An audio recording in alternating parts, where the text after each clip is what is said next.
যখনই কঠিন কোনো ব্যথায় আমি আক্রান্ত হয়েছি, কাতর হয়েছি, তখনই এই সূরা পাঠ করে ফু দিয়ে সে ব্যথার জায়গাকে মুছেছি। আল্লাহ রাব্বুল আলামিন বিস্ময়করভাবে, অলৌকিকভাবে আমাকে সুস্থতা এবং আরোগ্য দান করেছেন।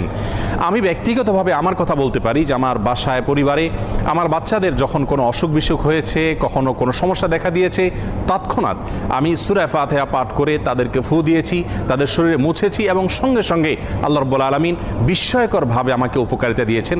আর এরকম ঘটনা আমার জীবনে 2-4 বার নয়, বরং অগণিতবার ঘটেছে।